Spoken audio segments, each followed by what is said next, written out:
तमाम तरमाए किराम तशरीफ रखते हैं। मैं एक शेर पढ़ना चाहता हूँ कि जैसे कुचल गए हो तुम वैसे कुचल गए हैं हम। जैसे कुचल गए हो तुम वैसे कुचल गए हैं हम, और जैसे निकल गए हो तुम, जैसे कुचल गए हो तुम वैसे कुचल गए हैं हम, जैसे निकल गए हो तुम वैसे निकल गए हैं हम। जिक्र रसूले पाक में सुनकर नबी का तज़किरा जैसे मचल गए हो तुम। जिक्र रसूले पाक में सुनकर नबी का तज़किरा जैसे मचल गए हो तुम वैसे मचल गए हैं हम। और शैतान को यजीद ने दोज़ख में ये कहा, शैतान को यजीद ने दोज़ख में ये कहा कि जैसे फिसल गए हो तुम।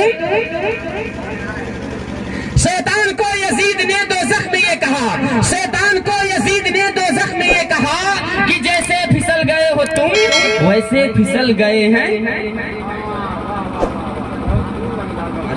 देखिए आप खाली माला पहना रहे हो, बाद दे भी नहीं रहे, लेकिन आपको देना चाहिए। आप बिरादरी अकबर हैं जी, आपका हक बनता है। माशाल्लाह बहुत अच्छे लोग हैं। इन लोगों के चेहरे पर मुस्कुराहट है, इन लोगों के चेहरे पर मुस्कुराहट है, बहुत बड़ी बात है। एक बात मैं बताऊं कि अल्लामा शफीक साहब को जब भी मैं देखता हूं मुझे बेकल साहब की याद आ जाती है। गालिबन बेकल साहब को 1996 में जहर दे दिया गया था, वो इसलिए कि ना वो नबी की नात पढ़ने पाए ना नबी की नात लिखने पाए। लेकिन ये नात ही की बरकत ही कि बेकल साहब बच गए। बेकल साहब बच गए। ये नात ही की बरकत ही कि बेकल साहब बच गए। हाज़रीन, उस्तादुल उलमा अल्लामा एजाज साहब किबला जब हम लोगों को दरसगाह में पढ़ाते हैं तो बारहा इशारा करते हैं कि माइक पर जब भी बोलिए उर्दू बोलने की कोशिश किया कीजिए। देखिए उर्दू बोलना चाहिए, लेकिन कभी कभी हादसा गुजर जाता है। लखनऊ शहर का एक नवाब साहब ने अपने नौकर को कह रखा था कि जब भी तुम मुझसे कलाम करना, जब भी गुफ्तगू करना तो गाढ़ी उर्दू का इस्तेमाल करना। जब भी तुम मुझसे कलाम करना, जब भी गुफ्तगू करना तो गाढ़ी उर्दू का इस्तेमाल करना। तो नौकर भी जसेडी का रहने वाला नहीं था, लखनऊ शहर का रहने वाला था।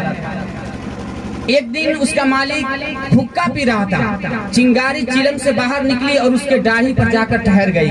अब नौकर को उर्दू बोलने का मौका मिल गया। नौकर ने बड़े ही अदबो एहतराम के साथ अपने दोनों हाथों को बांधा और कहने लगा, मेरे दाता, मेरे मावा, मेरे मलजा, गुलशने आतिशदान से एक चिंगारी जस्त करके आपके चेहरे मुकद्दस के करीब जो रिश्ते मुबारक का एक गुलसिता आबाद है, वो चिंगारी वहीं पे जाकर आराम कर रही है।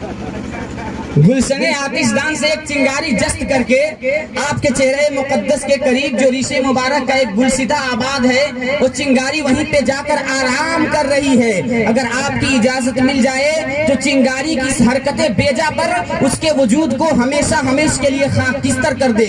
इतनी गाढ़ी उर्दू का इस्तेमाल किया, तब तक ये सब सन्नाटा हो गया। नहीं माशाल्लाह, यहाँ के लोग बहुत अच्छे हैं। देखिए सब मुस्कुरा रहे हैं, चेहरे पर सबकी मुस्कुराहट है माशाल्लाह। मैं ये कह रहा था कि गालिबन बेकल साहब को 1996 में जहर दे दिया गया था, वो इसलिए न वो नबी की नात लिख पाए न नबी की नात पढ़ पाए, लेकिन ये नात ही की बरकत थी कि बेकल साहब बच गए। और जब बेकल साहब बचे तो उन्होंने फौरन एक शेर कह दिया कि जो मदीना हम भी जाते, कि जो मदीना हम भी जाते तो कुछ और बात होती, वहां जाकर फिर न आते तो कुछ और बात होती। जो मदीना हम भी जाते, जो मदीना हम भी जाते तो कुछ और बात होती, वहां जाकर फिर न आते तो कुछ और बात होती। मुझे जहर देने वाले बड़े कम नजर है आका, तेरे नाम पर पिलाते कुछ और बात होती। मुझे जहर देने वाले बड़े कम नजर है आका, मुझे जहर देने वाले बड़े कम नजर है आका, तेरे नाम पर पिलाते कुछ और बात होती। यही लोग आते रहेंगे जी आप लोग रहते हुए।